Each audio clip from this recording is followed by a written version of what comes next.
એ તમે fear factor પણ કર્યું છે ને? હા, ખતરો કે ખતરો કે ખિલાડી. ખિલાડી ફિયર ફેક્ટર નહીં લા ના, આખું નામ એ જ છે ફિયર ફિયર ફેક્ટર ફેક્ટર ખતરો કે ખિલાડી. પેલું રોહિત શેટ્ટી વાળું કે હા, રોહિત શેટ્ટી વાળું. રોહિત શેટ્ટી. હા હા હા. તો તમે જે ગાડીમાં આવતા હતા એ પંપ દઈને ઉડાઈ નહીં?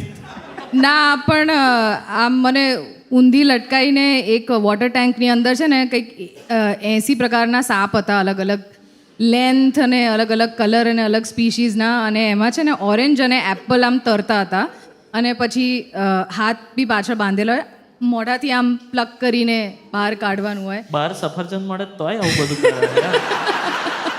પણ બહાર સફરજન મળે છે, એને પૈસા આપવા પડે. અહીંયા આ કરવાના પૈસા મળતા હતા. થયું હતું તમારાથી એ task? I was the best in it. highest apple I got the golden jacket in it. હા, વાવ કેટલા સફરજન ને સંતરા કાઢ્યા? 7 ફ્રૂટ સલાડ પકડાયો મોઢામાં? હા હા, એકચ્યુઅલી એ હું, કારણ કે એમાં એવું થયું હતું કે આમ પકડવા ગઈ ને તો એની સ્ટેમ નાની હતી, અને એના કારણે એપલ આમ પાણી સરફેસ પરથી સ્લીપ થઈ ગયું ને અંદરથી આમ સાપ સીધો આમ બહાર આવ્યો, અને ઈ just went inside my mouth a little bit, અને મને આમ એ પોઈન્ટ જ I lost time. હા હા, છે વિડીયોઝ યુટ્યુબ પર એના. મારે તો બધા પેલા સાપનું જ વિચાર આવે છે કે બધા સાપ અંદર બેઠા બેઠા આ લોકો હું કર્યા કરે છે. હા, હું ઊંધા લટકીને બધું કાઢવાનું. ના, જે સાપ ઉપર આવ્યો છે ને એ આવી રીતે હશે, સાવધાન રહે, સતર્ક રહે.